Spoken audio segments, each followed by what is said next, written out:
Assalamualaikum warahmatullahi wabarakatuh. Perkenalkan, nama saya Sarah Syahira. Saya dari Fakultas Hukum Universitas Muhammadiyah Malang dengan NIM 2020-2433 dan mata kuliah pengantar filsafat.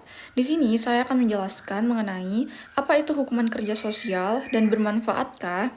Baik, jadi hukuman kerja sosial itu adalah salah satu bentuk pidana yang mengharuskan pelaku tindak pidana melakukan pekerjaan yang bermanfaat bagi masyarakat tanpa menerima upah sebagai bentuk pertanggungjawaban atas perbuatannya. Hukuman ini merupakan alternatif selain pidana penjara atau denda, terutama untuk pelanggaran atau tindak pidana yang tingkat kesalahannya relatif ringan. Pekerjaan yang diberikan harus memiliki manfaat sosial, tidak bersifat merendahkan martabat manusia, serta dilakukan di bawah pengawasan pihak yang berwenang. Selanjutnya, adapun tujuan hukuman kerja sosial, yaitu yang pertama, memberikan efek jera tanpa harus memenjarakan pelaku. Kedua, memperbaiki perilaku pelaku melalui kegiatan yang positif. Ketiga, memberikan manfaat langsung kepada masyarakat.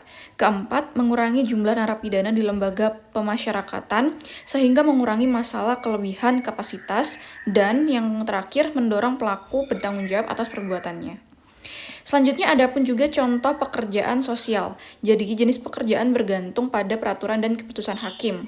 Misalnya, membersihkan taman kota, membersihkan jalan atau fasilitas umum, membersihkan tempat ibadah, membantu perawatan taman, membantu kegiatan sosial di panti asuhan, membantu kegiatan di panti jompo, membantu perpustakaan umum, menanam pohon, membersihkan sungai atau saluran air, dan membantu kegiatan membersihkan lingkungan.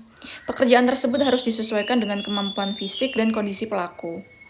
Selanjutnya, hukuman kerja sosial memiliki banyak manfaat, antara lain yang pertama, untuk mengurangi kepadatan penjara. Yang kedua, agar lebih hemat biaya negara. Yang ketiga, untuk memberikan manfaat nyata. Yang keempat, untuk mengurangi dampak negatif negara. Dan yang terakhir, untuk meningkatkan rasa tanggung jawab. Lalu siapa biasanya yang dijatuhin hukuman kerja sosial? Biasanya hukuman ini diberikan kepada pelaku tindak pidana ringan, pelaku pertama, anak atau remaja dalam sistem peradilan anak dengan ketentuan khusus, pelaku yang dinilai masih dapat dibina masyarakat, dan pelaku yang tidak membahayakan keamanan masyarakat. Jadi apakah hukuman kerja sosial itu bermanfaat? Secara umum, hukuman kerja sosial tentu sangat bermanfaat, terutama jika diterapkan secara tepat.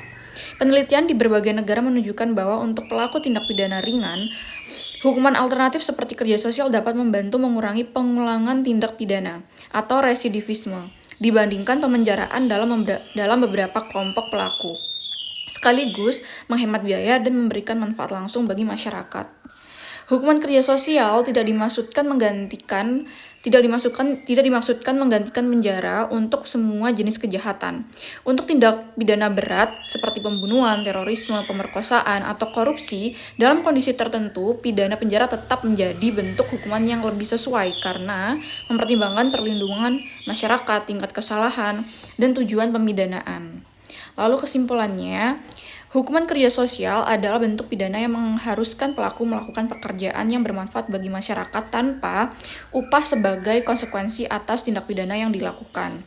Dibandingkan pidana penjara untuk pelanggaran yang relatif ringan, hukuman ini dapat memberikan manfaat yang lebih luas.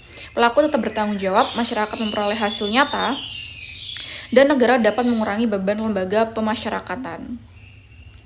Meskipun demikian, keberhasilannya sangat bergantung pada pengawasan yang efektif, pelaksanaan yang konsisten, dan penerapan yang tepat sesuai tingkat keseriusan tindak pidana. Sekian dari saya, mohon maaf apabila saya ada salah kata atau perbuatan. Wassalamualaikum warahmatullahi wabarakatuh. Terima kasih.